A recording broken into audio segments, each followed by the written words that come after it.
So what is grief? Let's return briefly to this quote by Alan Wolfelt. Grief is the simple shorthand we use for what is actually a highly complex mixture of thoughts and feelings related to the loss of anything to which we are attached, people and animals, objects, or situations. So during grief, changes occur in every aspect of a person's life. In fact, every aspect of their actual personhood. We have changes that occur in their thoughts and their cognitions. So this could be difficulty concentrating, poor memory, absent-mindedness, hallucinations, or maybe obsessive thoughts.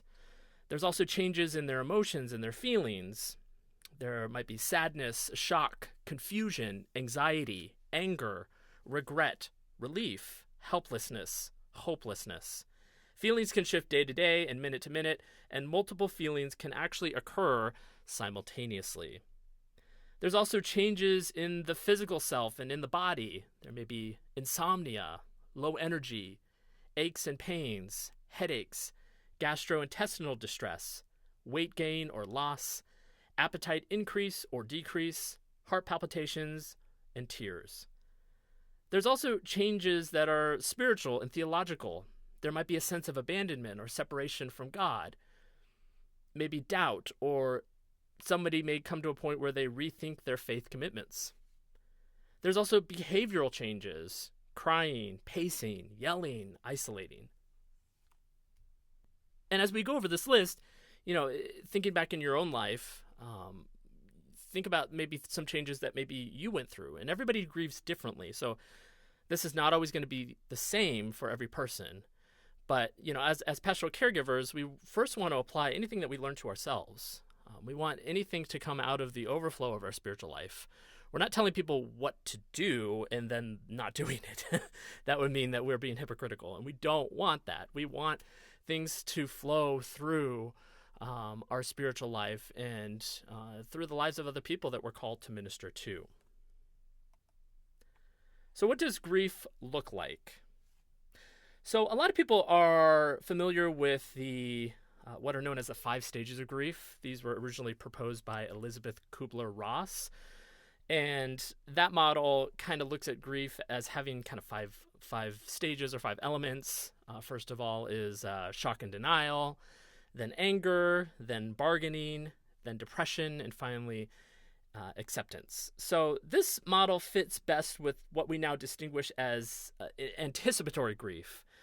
So this model was actually created for to explain the types of feelings that somebody would go through as they were facing terminal illness. They would first maybe have a sense of denial, followed by anger, bargaining, depression, and acceptance.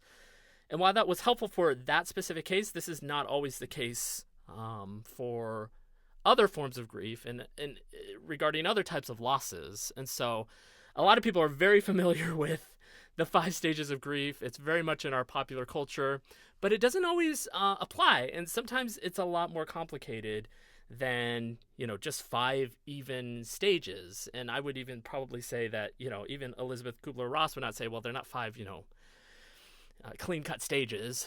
Very often, people may go from one to the next. And they might experience maybe more at one time. They might even seem to go backwards. So it's not 5 even stages. So how can we maybe explain this to somebody who's going through the grief process? Because sometimes people do, they think of that model sometimes and they wonder, well, what stage am I in? Well, it might actually look more like this. So the first stage here we can see as obviously shock and denial. But what comes after that? Well, as you can see here, we have a myriad of different emotions. We have a change in sleep patterns, tears, anger, withdrawal, crying, questioning, a lack of energy, loneliness, guilt, changes in appetite, joy, difficulty concentrating, happiness, emptiness, sobbing, and then finally acceptance, peace, and a new beginning. And so we have all these different emotions and all these different behaviors, and some might even seem like they are not grief at all. Like, why would you feel joy and happiness? Well, sometimes, people do feel those things because maybe they're moving into another chapter of life where There is hope for something better. Maybe somebody went through a lot of pain at the end of their life, and now they're no longer in pain, so that brings a sense of peace and even happiness to some people. Now, that does not mean that this is not to say that like people are just experiencing one emotion at a time. People often feel multiple emotions at the same time. It's not just this even, clean-cut progression. So we have here a roller coaster, really, of different emotions and behaviors that a person may go through as they are grieving. Let's talk about different types of losses.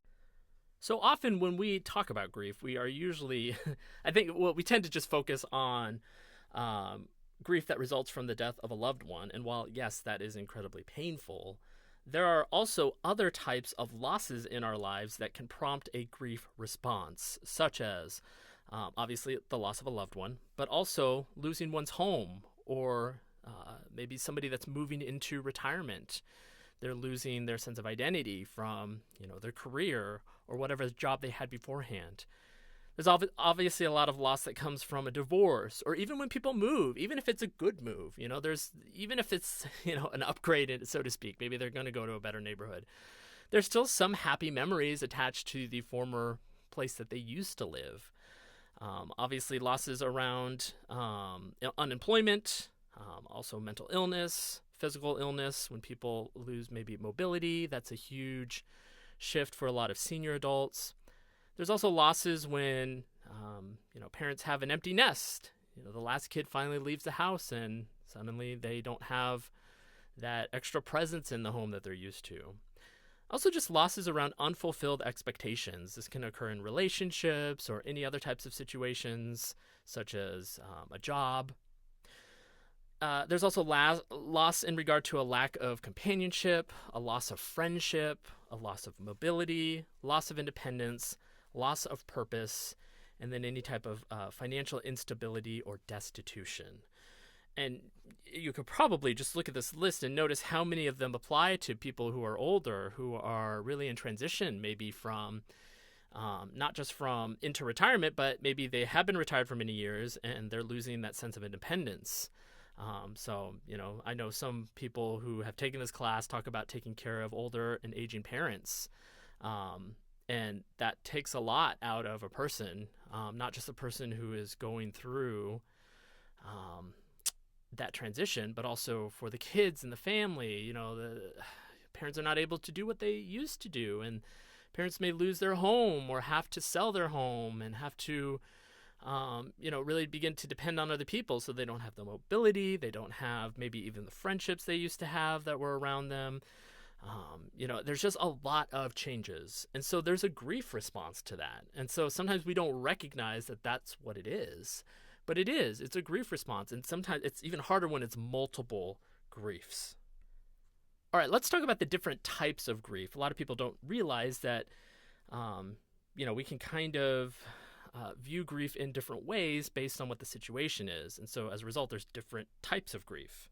And so now we're going to go over the 4 types of grief. We have normal grief, and we'll explain what we mean by that, anticipatory grief, disenfranchised grief, and complicated grief.